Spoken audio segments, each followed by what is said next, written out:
Hola, buenas tardes. A más de un año de inicio de esta pandemia han pasado muchas cosas. Muchos de ustedes trabajaron desde casa, otros tuvieron esa gran oportunidad de ser padres y lamentablemente también hubo pérdidas, algunos por enfermedad y otros por COVID-19. Llegaron las vacunas y nos preguntamos tantas cosas de ellas, pero la vacunación sigue avanzando y saltamos de gusto cuando vemos una foto con esa aguja picando a uno de nuestros familiares.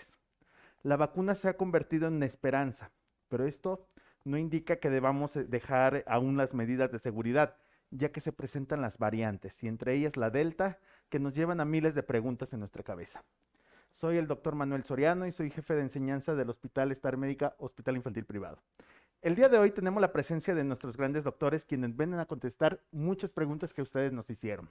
En primer lugar, quiero presentar a la doctora María Elena Martínez Bustamante, quien es infectóloga pediatra. Hola Manuel. Muchas gracias, María Elena.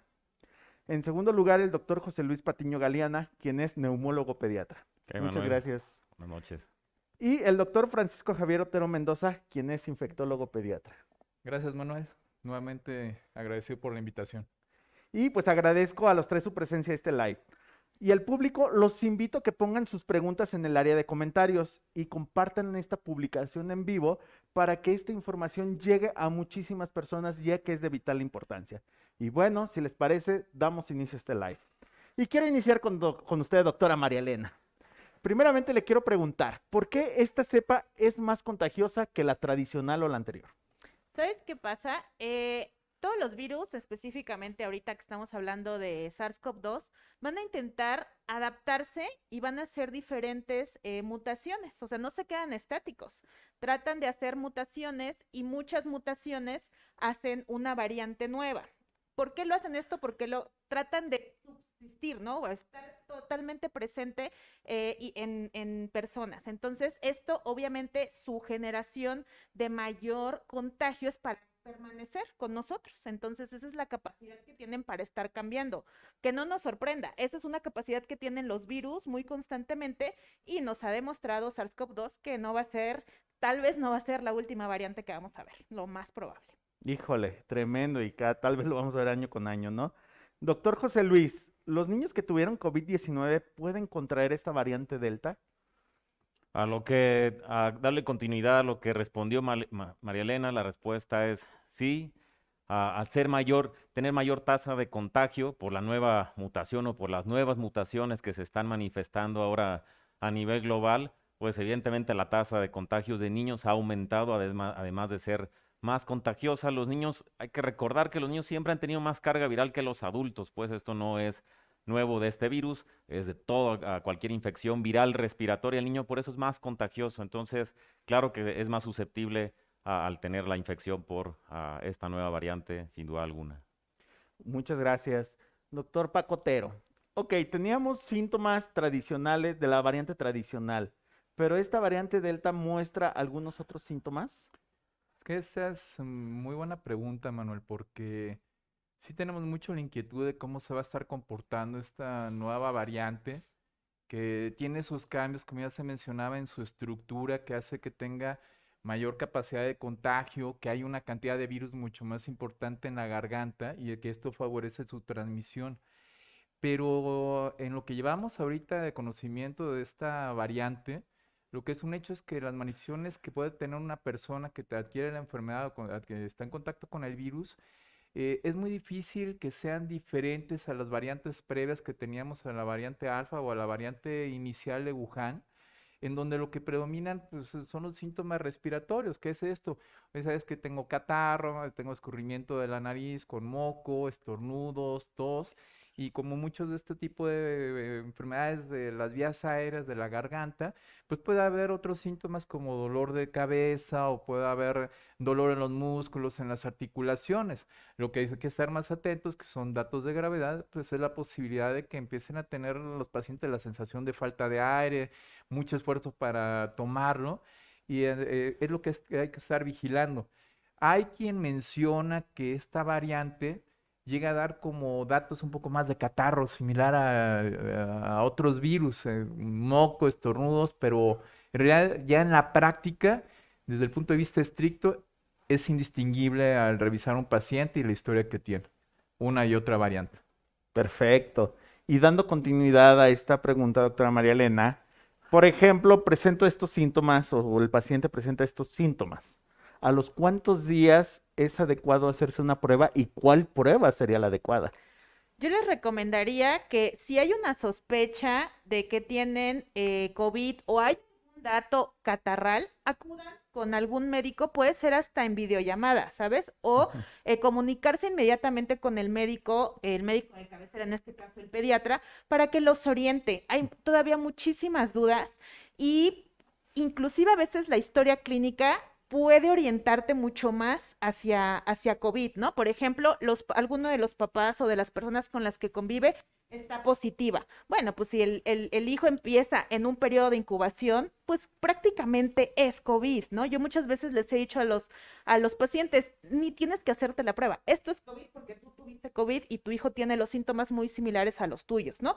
A lo mejor si son pequeños, hasta les ahorramos como pues este estudio que de repente es bastante, pues molesto. Incómodo. Si aún así requieren un estudio, una vez ya instaurados los síntomas, se puede tomar un antígeno. Pero ojo, si está negativo y es muy sugestivo de COVID, hay que corroborarlo con una PCR o más bien descartarlo con una PCR. Entonces ahí es cuando por eso les digo, acudan con el médico de cabecera en el que confían para que los oriente, porque desgraciadamente, pues no todo es una receta de cocina, hay que individualizar cada caso. Claro, y Ujú. estos falsos negativos hay que tener mucho cuidado, porque si no nos damos cuenta, también va a ser una dispersión grandísima, ¿no? Y hablando de esto, doctor Pacotero, nuevamente con usted, si yo tengo un bebé de 2 años, un menor, ¿no? Y necesito salir, ¿qué cuidados debo que tener con ellos? Porque el uso de cubrebocas con ellos es más difícil. Bueno, en realidad esto está demostrado y se ha evaluado. Los niños mayores de 2 años tienen un apego maravilloso e increíble para el uso de cubrebocas. O sea, a veces nos llegan a dar clases a nosotros, los adultos, y son un ejemplo verdaderamente a seguir en cuestiones de papá, ponte el cubrebocas nos ayuda, papá, el cubrebocas nos protege. Entonces, sí, los niños en este momento están creciendo ya con este tipo de medidas de protección. El problema es con los niños menores de 2 años. ¿Por qué? Porque aquí precisamente les causa incomodidad, no tenemos mascarillas o cubrebocas que estén precisamente apropiadas para el tamaño de la cara del niño y esto inclusive puede ser un riesgo para ellos para que en un momento dado se asfixien, que ingieran pues un pedazo literalmente del cubrebocas, las ligas y luego posteriormente tengamos problemas más serios. Entonces, en estos casos, la medida importante es la siguiente. Uno, bueno, obviamente todos los que estén en el entorno del niño deben de estar con cubrebocas, más si estamos en un espacio cerrado con familiares que no habitan bajo nuestro mismo techo. Lo idóneo sería que estuviéramos además en lugares abiertos, donde haya una ventilación constante. Y en un momento dado se ha llegado a utilizar más que plásticos, porque luego a veces tenemos plásticos que ponen en las carreolas, eso pues se ocasiona mucho calor a los niños y créanme también que les puede ocasionar falta de oxígeno. Entonces pueden colocar mantas de tela que sean frescas para que no se acalore el bebé y esto permita la ventilación y esté protegido para el virus. Estas son las medidas que se recomiendan generalmente en este grupo de edad y es lo que podemos hacer para ayudar a prevenir las infecciones en ellos. Muchas gracias. Doctor José Luis Patiño. Entonces, ¿qué cubrebocas puedes recomendar para el uso de los niños? ¿Cuál sería el ideal? ¿Qué características debería que tener este cubrebocas? O sea, es muy buena pregunta, Manuel, y creo que es piedra ahí angular desde los primeros lives que hicimos el año pasado. El cubrebocas ideal es el cubrebocas que te va a proteger.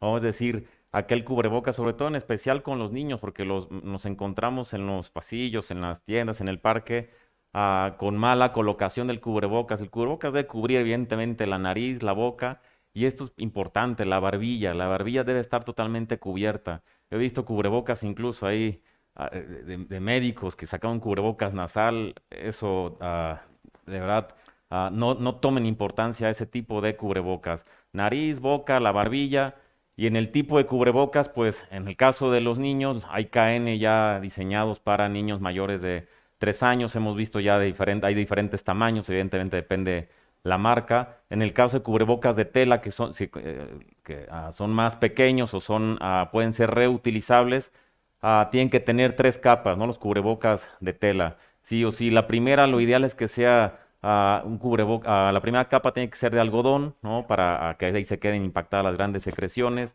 La segunda puede ser de polipropileno, igual que la tercera, o la tercera de poliéster. O sea, sí es importante reforzar eso, porque hemos visto cubrebocas de solamente 2 capas de tela y esos no son efectivos ni son eficaces para disminuir tanto la transmisión o como para disminuir el contagio del virus. Entonces, sí tienen que tener esas 3 capas, esas características, sobre todo en los niños.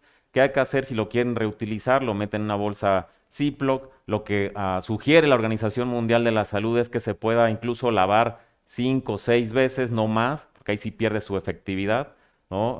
Y entonces habría que conseguir otro, comprar otro o hacerlo caseramente, pero con estas características que sí recomiendan estas sociedades internacionales que dan gran peso y ese impacto.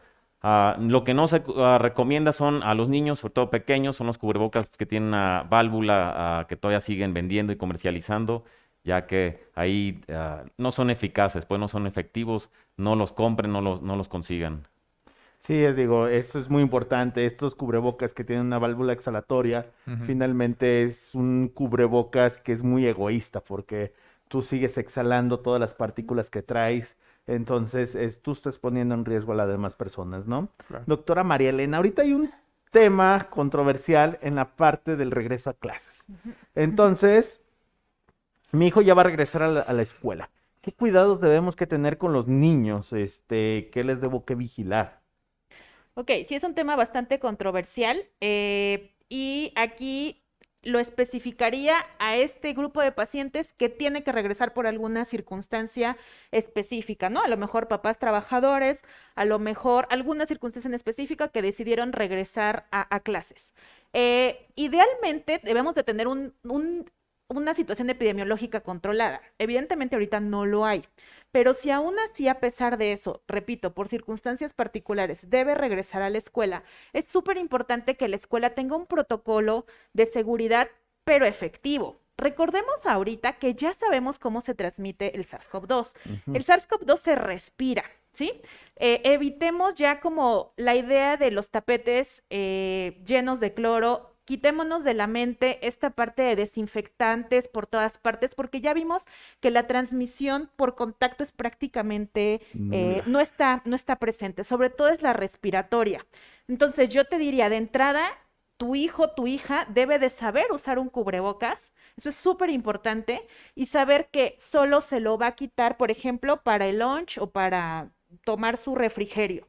Y esto, por ejemplo, la toma de refrigerio debe de ser en un lugar abierto, ventilado, que no sea en un salón de clase cerrado, que todo el personal que esté con tu hijo esté vacunado, estamos hablando desde director, directora, hasta el personal de Tendencia. limpieza de la escuela.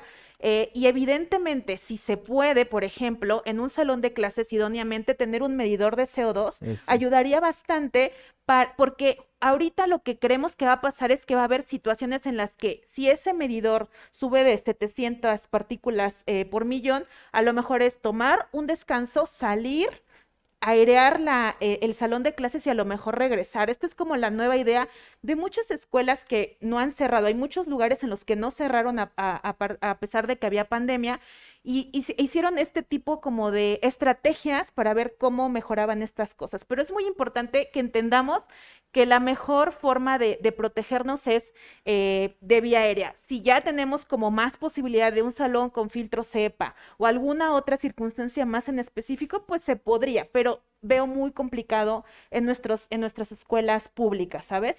Tal vez en alguna escuela privada podría lograrse esto, pero debemos de ser muy conscientes, porque por ahí vi una noticia de una estrategia era entregar muchísimos desinfectantes y esa era una estrategia, esa no es una estrategia. No. Entonces debemos de estar súper en comunicación con padres de familia, con la directora, el doctor a lo mejor de la escuela, ¿no? Para tomar una mejor estrategia para el regreso a clase. Tomar una asesoría completa, ¿no? O Total. sea, sobre todo eso, ventilación, estos Ujú. medidores de CO2 que mencionas, que realmente yo creo que van a ser gran parte de todo esto. y estar enseñando a nuestros niños día a día el cubrebocas. Creo que en eso podemos resumir toda esta gran parte que nos dijiste, ¿no? Entonces, son medidas inteligentes prácticamente, ¿no? Es que, ¿sabes qué, Manuel? A mí se me permites agregar algo porque Claro, no puedo estar más de acuerdo con María Elena en la situación. O sea, sí es cardinar lo de la higiene de manos, el uso de la mascarilla, el cubrebocas y la sana distancia. O sea, el problema que tenemos es que el escenario de las escuelas, como ya se mencionó, pues sí es muy diferente. Digo, no es lo mismo hablar de una escuela de alguien que habita en el Pedregal, a alguien que está en Iztapalapa, es muy variable. Pero independientemente de esto, de que pueda ser muy variable, miren, y retomo lo que les comentaba acerca de los niños que son los que luego nos enseñan más.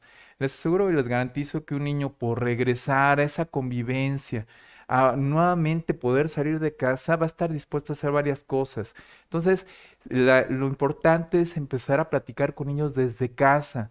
O sea, sí, claro. las políticas de salud, pues obviamente tienen que apoyar, pero no podemos dejar que el sector salud haga todo por nosotros. Hay muchas cosas que nosotros debemos de empezar desde casa y esto es poner el ejemplo a nuestros hijos, enseñarlos, como bien dijo Mariela, no, y sabes que el cubreboca, la sana distancia, no compartes el lonche.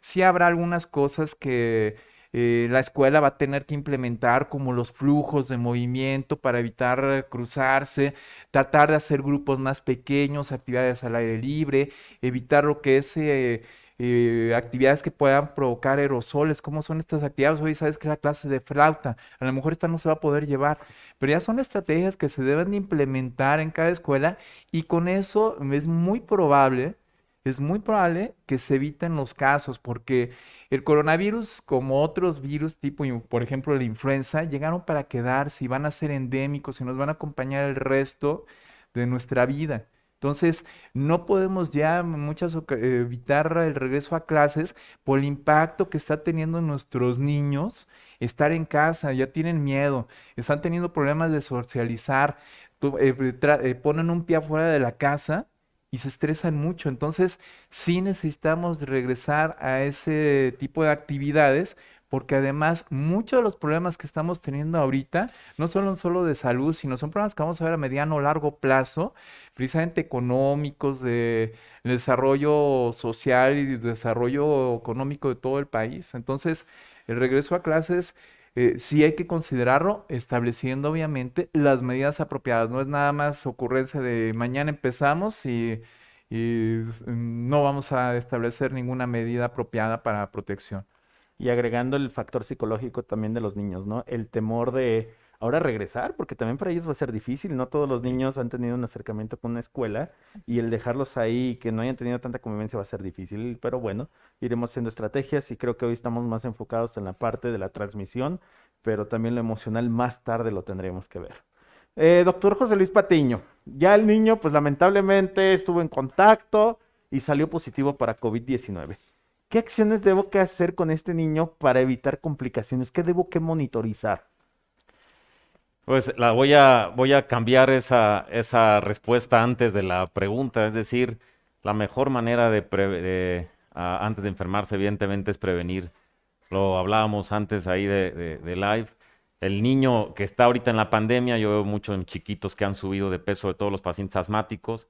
¿Por qué? Porque están usando demasiado los dispositivos electrónicos, viendo más televisión, más películas, están reduciendo incluso horas de sueño que antes no las reducían porque no tienen actividad física, entonces no tienen actividad física. También la cuestión socioemocional influye con la cuestión hormonal, sobre todo en las mujeres adolescentes. Entonces, ¿cuál es la mejor manera de no complicarse? Pues disminuyendo esas horas de uso de dispositivos electrónicos, no usar las 2 horas antes de dormir, por lo menos en los chicos escolares y adolescentes, eso está, bueno, cualquier edad está estrictamente prohibido. Eso va a mejorar, las horas de sueño va a mejorar también su higiene del sueño, ¿no? Que ahora está ahí en boga. Y realizar actividad física. El hecho de estar encerrados no significa que no puedan moverse, al contrario, deben de moverse más.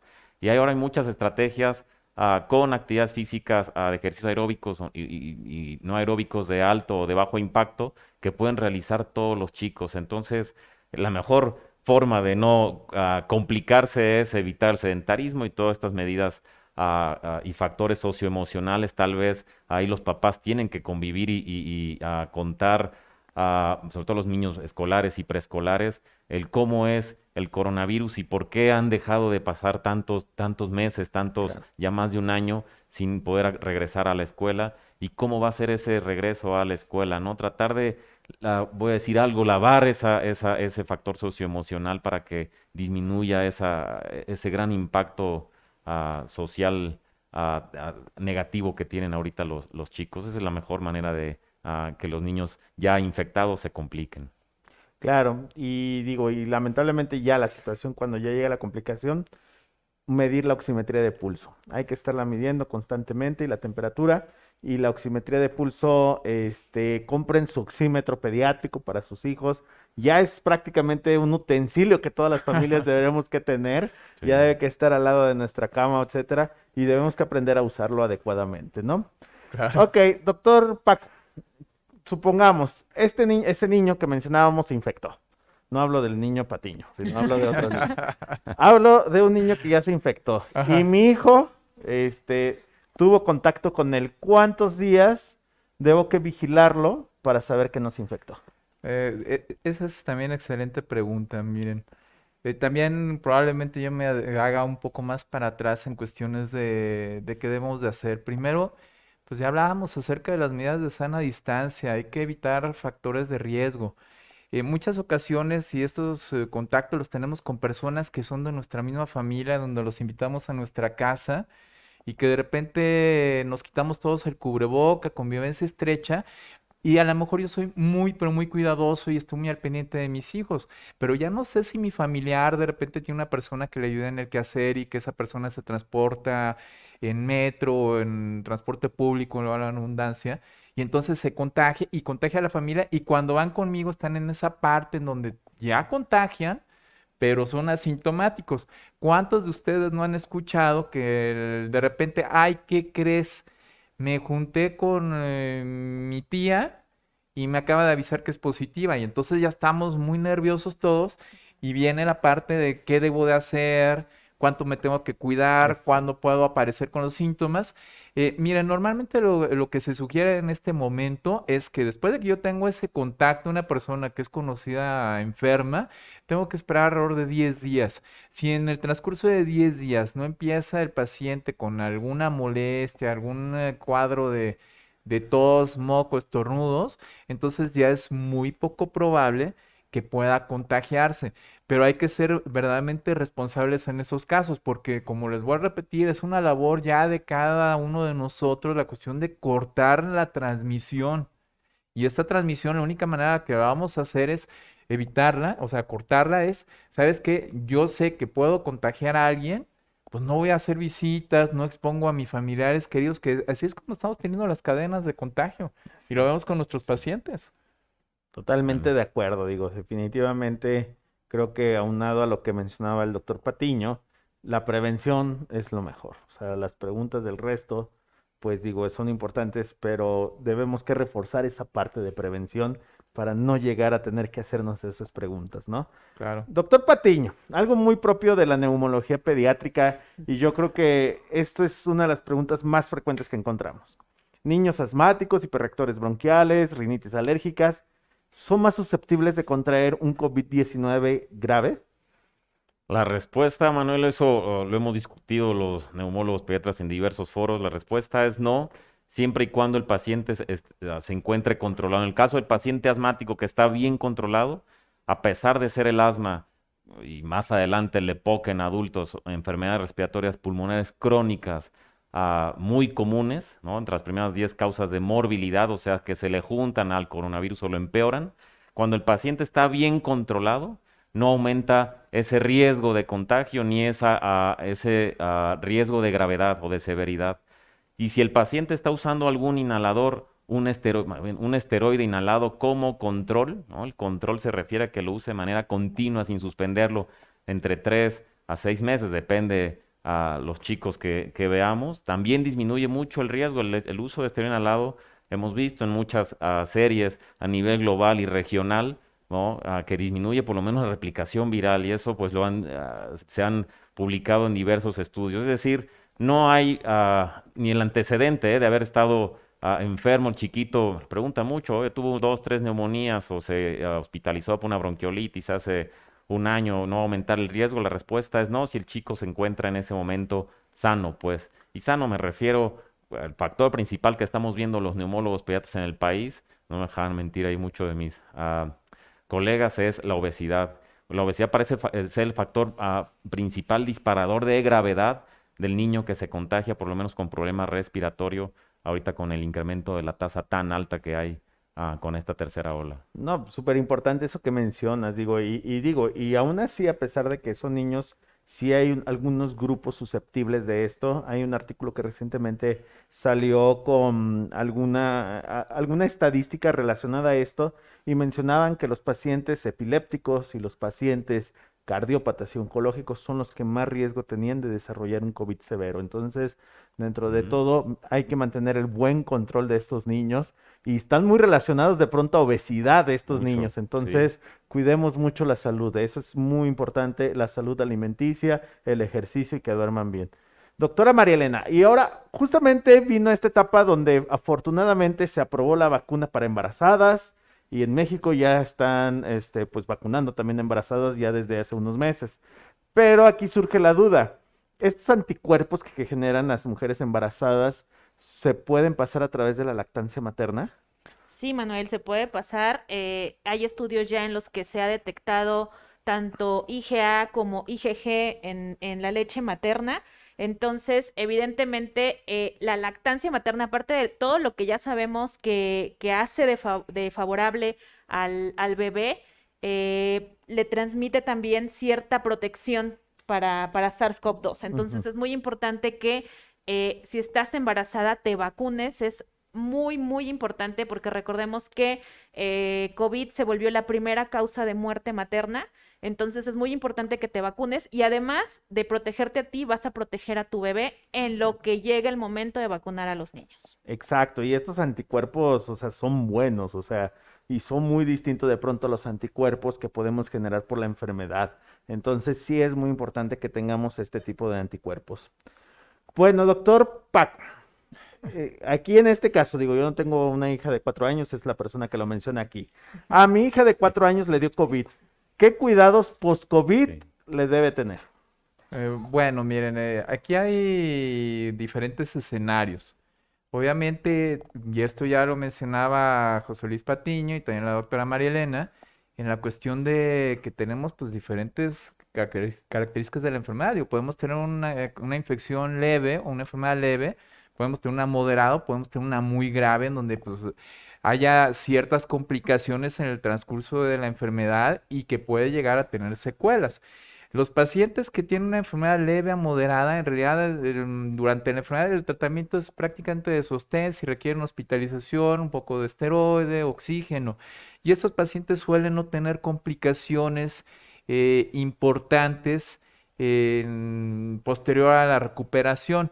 Donde tenemos algunos problemas que sí, aquí José Luis no me va a dejar mentir, consulten a su neumólogo de cabecera, es la cuestión de los pacientes que sí llegan a tener infecciones Sí. pulmonares importantes, porque ellos sí van a tener que requerir un seguimiento, rehabilitación pulmonar, ejercicios, que necesitamos un médico neumólogo experto precisamente para que les dé la atención que requieren. Que sí es importante estar atentos. Miren, esto ya no es nuevo. En alguna ocasión previa que tuvimos la oportunidad que nos invitaran, pues platicamos también del famoso PIMS, que es el síndrome inflamatorio pediátrico sistémico, en donde precisamente se asocia que niños, después de que tienen una infección por coronavirus, por enfermedad de coronavirus, luego posteriormente desarrollan un proceso inflamatorio de todo su cuerpo, en donde van a tener fiebre, van a tener dolor de cabeza, pueden tener ronchas en la piel, dolor abdominal, ojos muy rojos, a veces llegan a tener labios partidos y esto sí sería un problema importante que deben de acudir a su médico de confianza, deben acudir a las áreas de urgencias para que se evalúen por un médico que esté capacitado a atenderlo.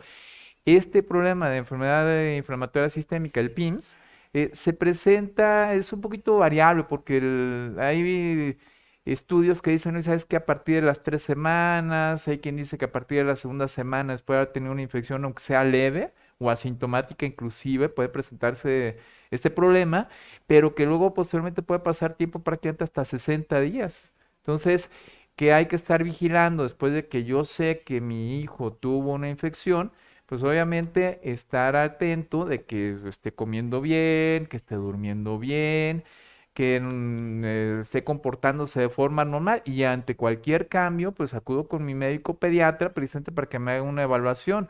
Un punto importante también que estamos teniendo con los niños es que viene la parte de un síndrome post-COVID que antes se empezó a identificar en los adultos, pero que ya lo estamos viendo con mayor frecuencia en el paciente pediátrico. ¿Y qué es esto? Oye, ¿sabes que el niño tiene cansancio crónico? Oye, ¿sabes que el niño también tiene dolores musculares, dolores en las articulaciones, dolor de cabeza, problemas para percibir los olores, oye, problemas para percibir también el gusto, los sabores de los alimentos? Y esto puede durar semanas o meses incluso después de la infección. Y no necesariamente para tener este tipo de problemas debe haber sido una enfermedad grave, puede ser una enfermedad leve y tener estas molestias a mediano o largo plazo. Por eso la importancia de que siempre que tengan un paciente, uno de sus hijos que ha tenido la infección, pues tener el seguimiento con su médico pediatra para que los acompañe precisamente en este proceso de convalecencia y recuperación de la enfermedad. Excelente. Mencionabas algo aquí muy importante que era lo del PIMS, este síndrome inflamatorio multisistémico pediátrico. Y es una de las preguntas que llegó y no nada más una vez, se repitió. Doctora María Elena, ¿puede darle PIMS 2 veces a un paciente? Pues estaría muy complejo. O sea, bueno, al menos no hemos encontrado ninguno hasta el momento, pero ya sabemos que en medicina Nada está escrito. nada está escrito, ¿sí? Pero sería muy poco probable. Para aquellos que nos vean y ya tuvieron pues esta situación de PIMS, yo sé que es una situación súper estresante en la familia. Vámonos a hacer las cosas que podemos proteger a los niños, ¿no? Evitemos que se vuelvan a infectar, evitemos que en lo que llega la vacunación para los niños, que esperemos que sea pronto, vamos a hacer las medidas que ya sabemos que nos protegen, ¿sí? Ujú. De repente tendemos a ser un poco prácticos, poco lógicos y nos preocupamos por cosas que podemos evitar. Entonces, evitemos la fiestecita, evitemos la salida. Ahorita, pues, yo sé, o sea, todos estamos hartos, todos quisiéramos salir, pero de repente algunas circunstancias que nos pongan en riesgo, como una fiesta en lugar cerrado, como acudir a un lugar en donde sabemos que no contamos con todas pues las ideas de si se están cuidando, ¿no? Por ahí decía un meme que se vuelva común decir, sin que te ofendas, no me puedo juntar contigo porque no sé si te cuidas del COVID. Pues vamos, seamos prácticos y evitemos mejor una segunda infección antes de pensar en un PIMS, ¿no? De segunda instancia. Qué Claro. tremendo, porque realmente no estamos sabiendo cómo se está cuidando la persona con la que vamos a convivir y no podemos confiar Claro. realmente en todo el mundo, ¿no? Y estos espacios de 4 paredes necesitamos ventilación y si no hay ventilación el riesgo se vuelve altísimo, ¿no? Doctor José Luis Patiño, ok, bueno, ¿cómo vamos a prevenir? ¿Hay vitaminas realmente en esto? Eso es algo frecuente porque solemos darle la vitamina de gomitas, la otra vitamina de colores y todo esto. ¿Realmente esto funciona? Yo les digo fríamente a alguno de los papás que llegan a comunicarse acá al hospital que si hubiera algo efectivo para prevenir, pues ya lo hubiéramos usado todos y hubiéramos prevenido muchas complicaciones, como en el caso de los chicos que han visto más ustedes con PIMS, se hubiera prevenido. Por desgracia no hay nada efectivo, pues, no voy a decir que no haya nada que sí se pueda utilizar o ingerir, pues, para disminuir un poco la severidad, sí, pero no hay nada efectivo, pues, 100%, ni vitaminas, minerales, sustancias químicas o físicas que puedan ingerir o inhalar o administrar a sus hijos. Entonces, consulten a lo que decía, pues consulten a su médico que realmente tenga conocimiento también en COVID. Nos ha tocado, por desgracia, también ah, muchos colegas que no se han informado a pesar de ya llevar un año, más de un año de la pandemia, año y medio, siguen indicando, prescribiendo algunas sustancias que no las encuentra uno identificadas con evidencia en en ninguna organización de especialidad o subespecialidad, ¿no, Manuel? Pero, pues, no hay No, nada efectivo, pues, por no desgracia. hay, o sea, las vitaminas lo mejor es ejercicio, dormir bien y Alimentación. alimentación balanceada. Vámonos con las últimas preguntas para llegar a las de la audiencia, ¿vale? Doctora María Elena, ¿es de utilidad estarse tomando inmunoglobulinas en la sangre para monitorizarte? No. No. No es necesario, ¿saben? Inclusive para medir como qué me pasó después de la vacunación, no es necesario medirse anticuerpos porque el sistema inmunológico no es tan simple que solo nos hace anticuerpos, ¿sabes? O sea, hace muchas más cosas, hace inmunidad celular, hace otras cosas que no podemos medir fácilmente y de repente, ajá, tengo un número, pero ese número no me dice Ok, nada, ¿no? Entonces realmente no es adecuado. perfecto. Acerca de la vacuna para niños, ¿por qué hay tanto cuidado ahorita en la vacuna? ¿Por qué no ha salido para niños? ¿Y qué procedimientos faltan para aprobar esta vacunación? Ok, bueno, digo, esa es una de las difíciles, Manuelito. Claro. Pero bueno, Por eso es miren, para ti, Paquito. no, cualquiera la puede contestar bien, pero miren, aquí tenemos la situación siguiente, digo, de forma inicial, pues se pensaba que los niños no se enfermaban, los niños no hacen enfermedad grave, y ahorita que estamos viendo, oye, ¿sabes que hay un grupo de población que pues ya tiene el acceso a la vacuna? Ya llevamos alrededor de 47, 50 millones de dosis aplicadas aquí en el país. Y entonces estamos viendo una transición del grupo de edad que está siendo afectado. Y entonces antes teníamos problemas muy serios con los mayores de 70 años, bueno, 65. Luego empezó a bajar, que empezaron a aplicarse estas vacunas. Y ahorita el rango que está teniendo mayor número de enfermedades ahora entre los 30, 39 años, que son personas que primero ya están saliendo más, dos, que nada más tienen una dosis de vacuna. Y entonces la cuestión es que se está cambiando la edad. ¿Qué estamos viendo? Oye, ¿sabes qué? Pues se han relajado ciertas medidas de precaución, de protección, y entonces también los niños se nos están enfermando a edades más tempranas y además, aunque es un porcentaje menor, pues estamos teniendo niños que están hospitalizando y niños que están poniendo graves. Entonces, eh, ¿esto qué implica? Que también tenemos que considerarlos para la vacuna. Pero bueno, miren, estamos hablando de una enfermedad que tiene 1 año, 8 meses que se describió. Estamos hablando que estamos implementando una vacuna apenas estamos hablando de 9 meses. Y entonces acuérdense que hay ciertos procedimientos precisamente pues, para vigilar que estas vacunas sean seguras dependiendo del grupo de edad, que no tengamos efectos adversos graves, porque no nada más de sacarlas, sino también saber que van a ser seguras a nuestros niños. En este momento en Estados Unidos, la Academia Norteamericana de Pediatría, la Asociación de Vacunología y los CDCs, pues están evaluando precisamente de emergencia a la población en edades más tempranas de las vacunas. Esto se espera que no tarde tanto tiempo, porque volvemos a lo mismo. Esto también va a ser una parte muy importante para el regreso a clases y entre más pronto también se pudiese involucrar estos niños escolares y preescolares con vacuna, pues vamos a estar más seguros. Entonces, hay que mantener la calma, hay que esperar cuando precisamente se autoricen y estar muy atentos, porque lo que sí les puedo decir con certeza es que hay casi 250,000 mexicanos que les hubiera gustado tener la oportunidad de tener la vacuna. Claro. Muchas gracias, eso es muy importante. Voy a continuar un poquito con la vacuna porque hay una pregunta más adelantito para el doctor Patiño y esta la dejo abierta. No, no, ¿Alguien tiene adelante. datos para los niños con cáncer en vacunación? Es decir, ¿hay algo que sepamos para ellos? Eso lo pregunta nuestra querida amiga, la doctora Farina Arguín. Bueno, la parte de Farina, la parte de los niños, ahorita la FDA pidió una N un poco mayor, que es la cantidad vamos, de vigilancia de niños en vigilancia. Entonces, por eso se extendió un poquito más el periodo.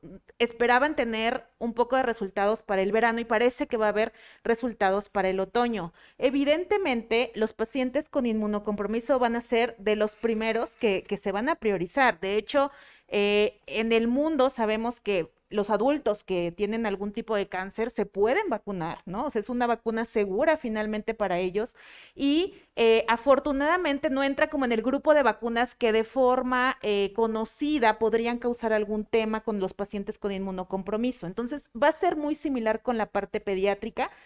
Nosotros esperamos muchos de aquí tenemos hijos, que pronto salga esa vacuna y obviamente también para los pacientes pediátricos As- con cáncer. Así sea. Terminando con alguna de las preguntas generales y si nos da tiempo, vemos algunas más del público. Otra, digo, realmente todas las preguntas son del público, le quiero aclararlo nada más que previamente las Sí. habíamos reunido. Los pacientes alérgicos, ¿se pueden vacunar tanto niños como adultos? ¿Los alérgicos son candidatos para la vacunación, doctor Patiño? La respuesta es sí, se puede vacunar. No existe una contraindicación absoluta, solo aquella que hizo una reacción alérgica severa a la primera vacuna. En todas las vacunas que se han revisado, bueno, o revisamos que se están aplicando en nuestro país y en Estados Unidos, donde hay más reportes de casos, la realidad es que el ser alérgico al ambiente, algún medicamento o algún alimento no contraindica la aplicación de la vacuna, ¿no? A menos que hayan tenido reacción vacunal severa con la primera dosis, Y pero por eso es importante estar informando a los paramédicos que están ahí cercanos si tienen claro, alergias severas, justo. porque justamente ellos tienen el EpiPen o la epinefrina, en caso de una reacción severa. Entonces sí es muy importante informar cuando ustedes llegan al centro de vacunación. Betsabe Durán nos pregunta, y se me hace muy importante esta pregunta, y creo que debemos que quitar este mito. ¿En qué tiempo promedio desaparece la positividad de la PCR en niños? Porque algunas escuelas privadas la usarán como estándar para la detección de COVID y aceptarán su regreso a clases solo si este estudio es negativo. Es creo que muy importante porque creo que aquí estamos ante un mito. ¿Quieres contestarlo, María Elena o Paco? Pues mira, ya no se deben de hacer pruebas al final, ya. Sabemos que si es una enfermedad leve, el tiempo de aislamiento son 10 días y si es una enfermedad moderada que, por ejemplo, tuvo neumonía, necesitó hospitalización, 14 días. A partir de ahí ya no se debe de hacer ninguna prueba de control, llámese lo que sea, ni anticuerpos, ni antígeno, ni PCR. Realmente la positividad de PCR pudiera extenderse, pero no tiene realmente como traducción, vamos, o sea, Sí. ya no es contagiosa esta persona. Entonces, olvídense, y eso es muy importante también implementarlo en trabajos, en escuelas, porque siguen exigiendo un control, pero aclarar, 10 días, Ujú. enfermedad leve, 14 días, enfermedad moderada grave. Así de sencillo, Así, nada más. sí. Digo, esto lo tenemos que ir llevando a más lugares. Y la cosa es que está documentado desde el artículo de la CDC. Asimismo, digo, hay distintos artículos que lo mencionan y por eso es importante la información. Otra que creo que también hay que romper este mito desde mi punto de vista, ustedes me dirán, ¿por qué es tan alta la tasa de mortalidad infantil con esta cepa? ¿Será por contagio de papás no vacunados? Creo que no tenemos un mayor alta de mortalidad desde mi punto de vista, pero quiero saber ustedes qué dicen. Mira, no, lo platicamos hace un momento. La cuestión es que hay una transición en el grupo de edad que se está afectando más. Finalmente, por eso estamos teniendo mayor número de casos de niños, porque aparte, pues ya están saliendo y ya mencionados que sin la protección.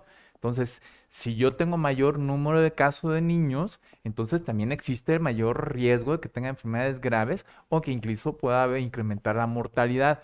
Más sin embargo, si nos vamos a porcentajes, la mortalidad en el paciente pediátrico, según el número de casos, se ha mantenido igual desde el inicio de la pandemia y esto no es nada más aquí en México, sino en realidad es en todo el mundo. Entonces, hay más casos, por lo mismo hay mayor riesgo de mortalidad, pero no es que haya incrementado aún por la Eso. variante Delta. Totalmente de Eh, acuerdo. Y finalmente lo último, ya, para terminar, antes de que nos corten, no queremos que Sí. nos corten. Pero es que esta es una pregunta importante y es simplemente que me contesten así de forma sencilla, porque es muy frecuente. Quise llevar a mi niño y no le quisieron hacer la prueba de PCR porque es un niño y está contraindicada. ¿A partir de qué edad se puede hacer?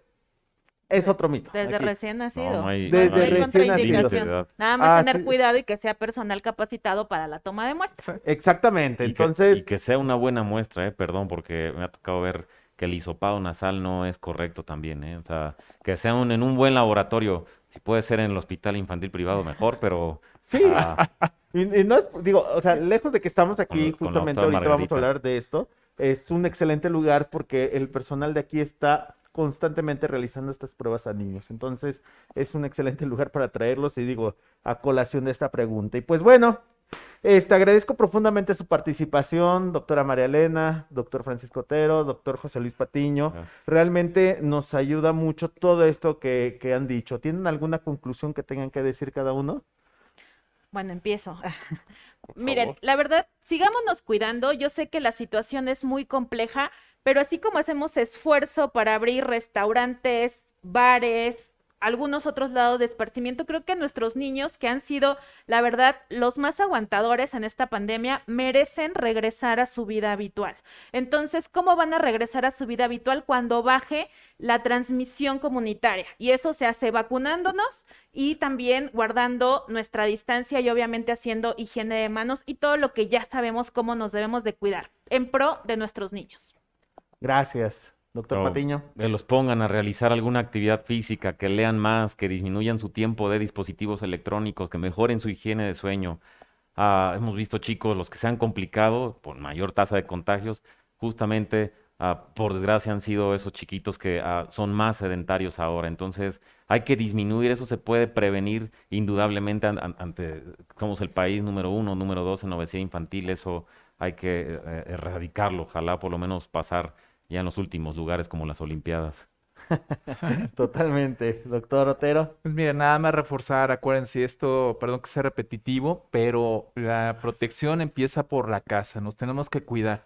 Y como bien dice María Elena, parece mentira que nos da más miedo que nuestros niños regresen a la escuela con medidas bien establecidas para cuidarlos, que de repente nos vayamos al antro, nos vayamos a pistear, nos vamos a las reuniones. Totalmente Es válido. Y entonces, chavorruco esa palabra. con precauciones podemos realizar varias cosas, pero eso empezamos por nosotros. ¿Por qué? Porque vuelvo a repetirles, el coronavirus llegó y va a estar circulando y va a ser endémico. Y no sabemos porque es un virus constantemente cambiante y no sabemos más adelante qué situaciones se vayan a presentar. Entonces tenemos que cuidarnos, no le tengan miedo a la vacuna, cuando tengan la oportunidad, aplíquensela. Pues quiero agradecerle a todos la presencia. Yo antes de dar mi conclusión, primeramente, de verdad, gracias por haber visto este live. Difúndanlo, ayúdenos para llegar a más personas porque es información de vital importancia. Y asimismo, vamos a intentar seguir dando información porque son muchísimas preguntas. Y algo que quiero mencionar de aquí de Star Médica, ahorita a propósito de este hisopado nasal. Bueno, aquí actualmente tenemos un área que se llama AutoAde. Este lugar tú llegas y le pones en tu sistema de navegación Viaducto Río Becerra número 97 y es un sistema en donde tú no te bajas de tu auto. Llegas y se te hace la prueba, ya sea PCR o ya sea antígeno. Actualmente la PCR tiene un costo de 2.290 pesos y el antígeno de 490 pesos. Te pueden también tomar inmunoglobulinas, así que es una excelente opción y sobre todo para los niños pequeños porque es personal altamente calificado. Y pues bueno, yo como conclusión y aparte del agradecimiento que tengo con ustedes, recuerden que la vacunación es una gran esperanza, pero todavía no es toda la solución. Es muy importante mantener las áreas ventiladas, el uso de cubrebocas, nuestra conciencia y quedarnos en casa cuando ahorita más lo requerimos. Muchas gracias por su presencia y damos por finalizado este live. Muchas gracias.